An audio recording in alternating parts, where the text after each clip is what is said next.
Okay, welcome to the meeting stream. And before I turn it over to Tony, who's going to sort of administer, if that's the right word, the election. I just wanted to introduce two new public members. So sitting over there, Rakesh Joshi, welcome. And John Capobianco, also welcome. Okay, so I will ask Tony to take the reins. Thank you, Dr. Beeling, and thank you to the board.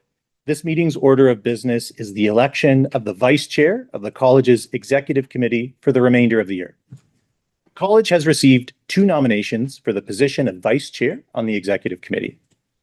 Pursuant to Bylaw 4, election of members of the executive committee, 4.11, prior to balloting, each candidate for office will answer questions from other directors for a maximum of 10 minutes. I will have my timer, folks, to adhere to the 10-minute rule. We will start with Dr. David Kurzman, who is up for nomination, as well as Mr. Scott Warnick. So we'll start with Dr. David Kurzman, and the question period begins now. Anybody who has questions? Ken. Sure. I have one question I'd like to ask both candidates, but I don't want to ask it to them both in the room because it might present an unfairness in terms of one answering, getting some info from there, and then the other person say, "Oh, I can build on that one." So, in the interest of what I think of fairness and not giving anyone an advantage over the other, I'm wondering if we might ask each individual separately without the other hearing. Sure. I like that. By leading the room. Yeah. Okay. I'll just confer with my deputy. So there's nothing in the bylaw that we know of that says that you cannot. So we'll begin by having Mr. Warnick step out, please. I could ask the candidates, actually, if that's something that if candidates have an issue with it, then I'll leave it. I just thought it was a fair way to proceed. I think that's the fairest way to proceed. I have questions. I don't think Scott has any issues. Can I pause for a point of order? I don't want it to go on the time clock. Yes. So my understanding, Scott's already on executive committee, right? So if he gets elected vice president, what happens to his spot? Then does that not get filled by anybody else and it shrinks by one member? Correct. That's a good question. I'm at the whim of what everybody wants to do. In the meeting. Okay, gentlemen, it's only the 2 of you who are nominees. Do you have a preference? Well, if I could, when I was running for public office and there was a question and answer period, all the candidates would be sitting there and an audience member would ask a question and say, "I have a question for," and then it was, I'd like the mayor at that time, who I was, to reply to that. So the thing is, that was just the way things were done. I'm good with that too. Right? So why don't we stick to the original plan then, if we're all right with that? If all is okay. Mr. Warnick, Kurzman will have you sit. I'm glad we're talking through these things and that this has been. That's fair and have no issues. I'm complete. Thank you, Mr. Absolutely. Okay, so why don't we begin? Dr. David Kurzman will be answering questions from directors. So we'll begin now. Ken, Statements first. Do we have? go ahead, Ken. We've got statements. Okay. Go ahead, Ken. So I've been thinking about this since our last meeting in December, and I don't think it's an elephant in the room that it was a pretty contentious meeting. And there was certainly different views, some strongly held. And I respect the views that everybody expressed, but I do understand there would have been tremendous disappointment for some and maybe for others on various aspects of our discussion. So I'm not concerned with revisiting the meeting. I am concerned as a public member about going forward and moving on. And federally, my experience has been that you serve a government, and once you serve that government, you implement their agenda faithfully and loyally while speaking truth to power. Once a decision has been made, whether you like the decision or not, you make some ethical decisions as to whether or not you can faithfully and implement the government's agenda. So here's my question, and I wrote it out. don't trip on it too much. As an executive member, how would you balance your personal views with the principle of board solidarity? And we all know how critical it is that you have solidarity, speaking of one voice, as a board, particularly when decisions have been made democratically. Can you give an example how you would handle a situation where you strongly disagree with the board's direction, but understanding the concept of board solidarity and moving forward? Dr. Kirsten. Same question for Scott. Thank you for the question. I think it's a good question. I think it's very important. I've been very open about my thoughts, and I think everybody here knows where I stand on some of the opinions and decisions that have been made. I think that errors have been made. I think that as a board, solidarity is important, but also debate and discussion is important. We have made decisions, and I do think that some of these decisions have to be revisited in an open forum and with dialogue. My approach is to discuss, debate, and then to decide. But I do think that there were a lot of issues in the last board meeting that need to be addressed. I think we as a group need to do better. While we are a regulatory board, we are not, we are not deciders of, we're not a government lackey. We are not here to do the government's bidding. We are here to serve the public and to protect the public. And I believe that some of the decisions that we've made don't follow that. So as a member of executive, I will continue to debate and work with my colleagues to make decisions that benefit us and protect the public. Mr. Webster. Taking all the questions, or are you going to let both candidates answer the first one? It'll be 10 minutes after for Mr. Warnick. So you go ahead, Okay. Mr. Webster. It's Dr. Kirsten. I have a question. I'm not wanting to revisit last meeting either, but can you comment on your understanding and view that much of the decision making was a result of the concern with interprovincial trade? And it doesn't just mean selling wine and liquor or buses from Quebec. It means a fair and even platform for regulated professionals, including health professionals. And it's my belief, I'm asking you the question, but it's my belief that that necessarily colored our views and was very pertinent to our discussions. Could you comment on that and give us your views on that, please? Okay. And great question, and I agree with what you said. It did affect our views on things. Look, I'm not a government employee. I'm not I'm not part of government. But it's my understanding that the CFTA, the purpose of that is to allow individuals from one province to be able to practice in another province. But there's nothing in there that says that the titles need to remain the same. In the past, I've asked this question, I've asked legal counsel the question, have we gotten any decisions in writing stating that we have to allow people from another province to come in and practice as a psychologist versus a psychological associate? That, to my understanding, we have never received a written decision, a legal decision stating that is the case. The CFTA, the rule around the CFTA is that individuals need to come to our province in order to be able to practice in a fair manner. Doesn't say anything about the titles. That is actually a government decision. And I think the mistake that we've made is that we haven't gone to government to have them make the decision around titles. We made that decision. And I think that is an error that's been made, and we need to get legal advice and written legal advice on that actual decision. Thank you. Mr. Clark. Just like that, I do believe that individuals from other provinces should be allowed to practice here, but I think we need to do a better job of vetting the training. Thank you. John. Thanks, Tony. Can I ask of both or just of? Just of Dr. Kirk for now.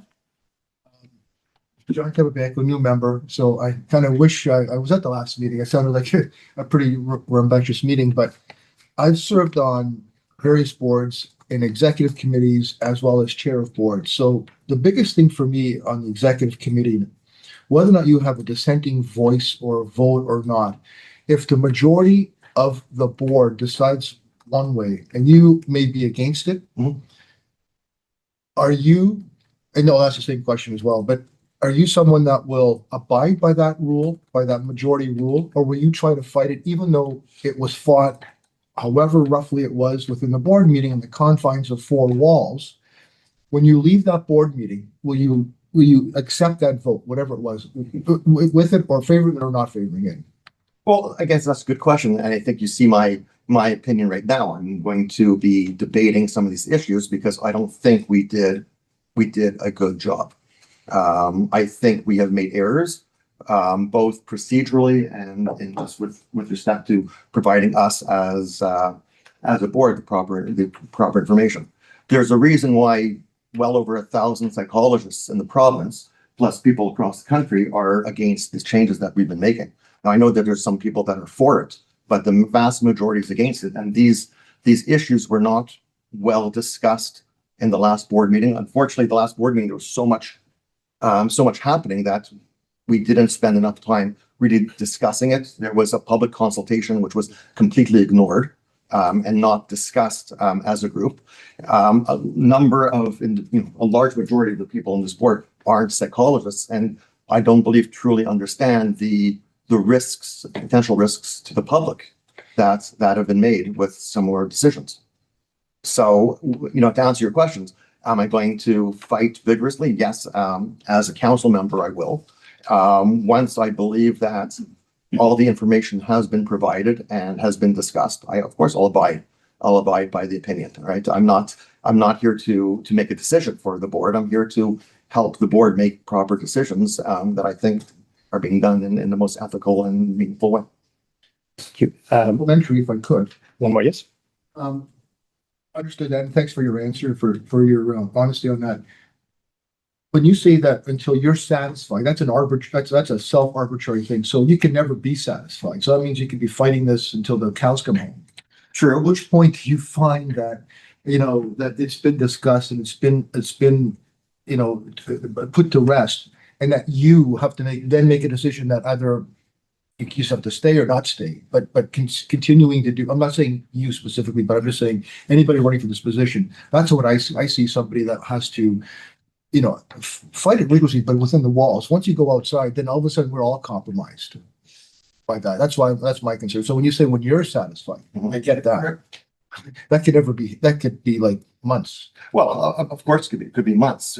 We have to make decisions. We have to make sure we all have the information, and we have to, at least I feel it's my responsibility to make sure that the information has been provided to all of us to make that decision. And at this point, I don't think that information has been provided accurately or in enough detail for us to be able to make informed decisions.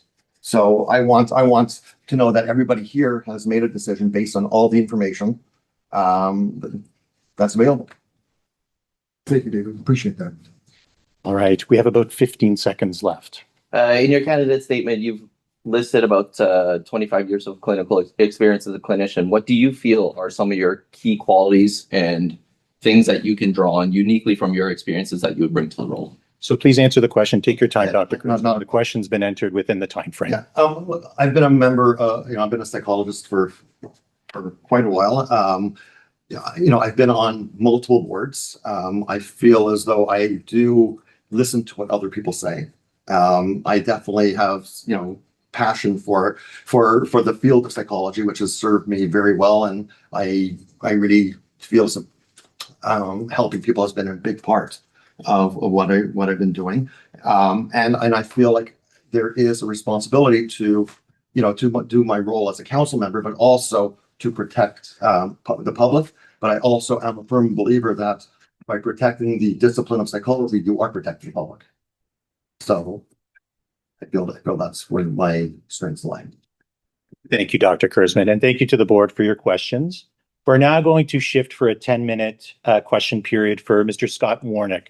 The question period begins now. Can I ask the same question? Ken and then Conrad. Ken? Mr. Warnick, it's the same question that I posed to Dr. Kurzman. As an executive member, how would you balance your personal views with the principle of board solidarity when decisions have been made democratically? Can you give an example of how you would handle a situation where you strongly disagree with the board's direction? I lived it for over 2 decades as duly elected public official. So mayor for 12 years. And there were times after heated discussions that a 7-member council would vote and I would be the one dissenting vote. The next day, when the media called looking for me to throw my council members under the bus, so to speak, my answer quite simply was, we had a wholesome discussion last night. It was thoroughly debated. Council has made the decision and we are moving on. And in my 21 years of public service, I never lost sight of that. There were times that I did not agree, but I was not going to give the appearance that there were cracks in our foundation, our solidarity. So I have a proven track record of having to deal with situations exactly like that. And so I feel the comments I made at the December 12th meeting, I stand behind. I see this as being a great opportunity for us and not giving up anything. Thank you. Thank you. Mr. Leon, Conrad. Similar question, Mr. Warner. Thank you very much. Your candidate statement also lists much experience in the public sector. What do you feel, and I know you touched on that with answering Mr. Murrow's question, what do you feel are some of your unique traits that you would bring to that role? Well, thank you for the question, Conrad. As I mentioned, I was an elected official for 21 years, 12 as the mayor. I have also served since 2008 on the Simcoe Muskoka District Health Units, the Board of Health, which has had its challenges over the years. And I served as the chairman of that committee for a couple of years as an elected official and was duly reappointed by the province in 2019. I've always been looked upon as a consensus builder and someone who thinks pragmatically. I have been criticized by my lovely wife at home that I all too often play the long game and don't look at what's happening right now. What I see happening right now is an opportunity for us to move forward. And that's where I come from. And there's nothing more I can say about that. It's just who I am. It is part of my DNA that my bond, my word is my bond. And I don't know what I can say, Conrad. I just feel that my work with the college since being appointed in 2021, as you can see in my expression of interest, I have been involved right across. I think the only thing I haven't been involved with is finance. I've been part of the JEC. I'm still part of the ICRC, and I was part of the working group that brought ABA under the college's umbrella. That started from absolutely nothing. Just a directive from the province that you will have this in place by July 1st of 2024. And working collaboratively with some fantastic ABA people across the province, we got it done. And there were some bumps in the road, but we got it done. And by having ABA as part of us, makes us stronger. Now, thank you very much. Now, I just want to make sure that Ms. Olivia Ng and then Mr. Webster, Ms. Narula, and then Dr. Wayne, if we have enough time. Let's start with Ms. Ng. I'll be quick. I meant to ask this to Dr. Kurtzman, but I think I got missed over here on Zoom. But I'd like to ask Mr. Warnock as well. You already sort of addressed your experience in governance, so thank you for that. That was the first part of my question. But I also want to ask, what sort of actionable efforts are you going to make to ensure that you can maintain impartiality in your role, given sort of the current tumult of the environment at the college here? Well, I think my impartiality is that I have always been open and transparent when it came to any discussion or any decision that was ever made. That I will weigh the facts of every issue that we address and make a decision that I feel is in the best interest of the public and of the college. Thank you, Ms. Eng. We'll go to Mr. Webster. I'd like to ask the same question as for the previous candidate. Could you comment on the relevance of our board vis-a-vis the interprovincial trade agreements, which of course include the regulated professionals, not just health ones, as it is presently unfolding? Thank you. Well, it's probably a moving target, Glenn, more than anything else. But I agree with Dr. Kurtzman around the fact that, yes, we should be welcoming people from other provinces to come and practice in this province. One thing that's been made abundantly clear the last couple of years from the government of Ontario is to build capacity into the system. And that may have started during the pandemic when they were looking for doctors and nurses and everything else, but now they are looking for all health care providers. They are looking for access.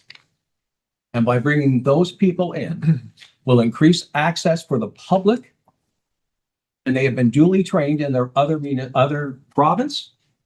And I think, as I said, this is a great opportunity for us to build on what we've already had for many years and going forward. Thank you. Now over to Ms. Narula. Actually, I wanted to ask the same thing to Dr. Kurtzman as well, but at the time didn't allow that. So what I wanted to ask, since you've been part of all these board meetings and you've been part of the very important meetings that we've had back in December, what is one thing that you've thought about that you want to do different? And if you want to do anything different, then what you have actually observed or been part of in past board meetings? I wouldn't do anything differently. When I made that decision in December, I had, in my opinion, all the information that I needed to make that decision from staff. I thought they provided us with the proper and correct information for us to make that decision going forward. I understand, I have nothing but respect for the field of psychology and of ABA. And I know there are people out there that are somewhat upset with what we've done. Change is never easy. Okay? We are at the whim of the province of Ontario. We're not here to debate whether we think what the province wants to do is right or wrong. This is what we've been handed. We are supposed to make it work, and we are doing that now. Thank you. Dr. Main. Hi, Rachel. I sort of have two parts to my question. One is, I would really love to hear more specifically about your thoughts about balancing, we have directives from the government, but also how we're going to balance that with public safety. And I would also like to hear your thoughts on what we do going forward, because it was a very contentious meeting. I think there's lots of different opinions. And what are your thoughts and perspective as to how we can all work together and start to build consensus and move forward? Like, what needs to happen in order for us to be able to do that? What needs to happen is we have to be united as an executive committee and as a board of this college.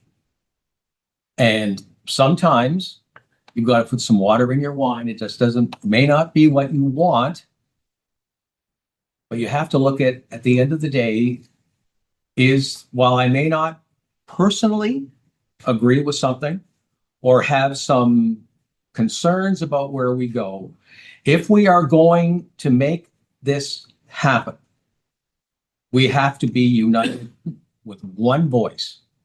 Because if there is more than one voice as part of the conversation, we're going to be sitting having this discussion a year from now or 2 years from now. So I think the only way we move this forward is for us to collectively say, we're going to support this, we're going to move this forward, and there will be bumps in the road. I guarantee you, there will be situations that will arise that we had not even thought about, or ramifications of that decision. But We can't look backwards. We have to look forwards. Thank you, folks. We are now done the 10-minute question period. I'm sorry. You want it? Please finish, Dr. Wayne. Sorry. Part I didn't answer. Yes, please. Sorry. I know, sorry, it was a long question. Balancing public safety versus government mandates, directives. Well, I always put, as being a public member, my number one priority is public safety. It's protecting the public.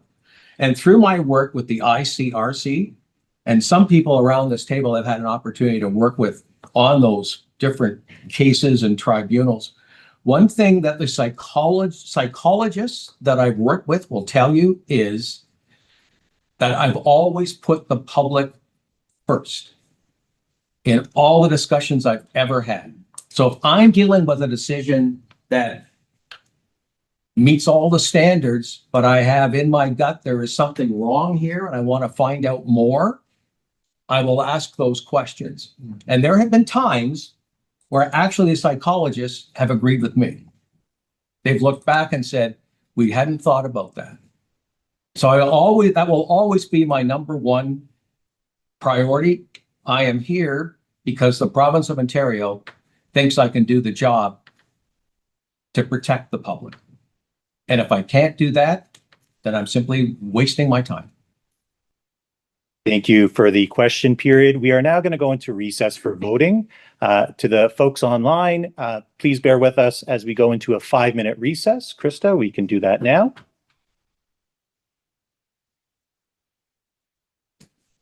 Let us know when we're offline, Krista.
All right.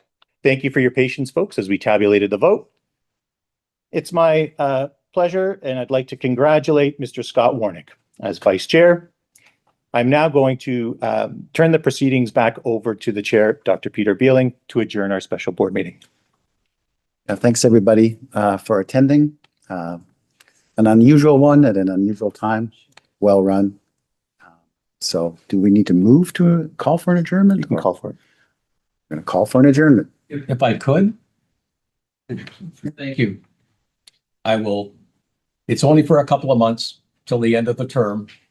I don't know what the future holds after that, but thank you for your support today.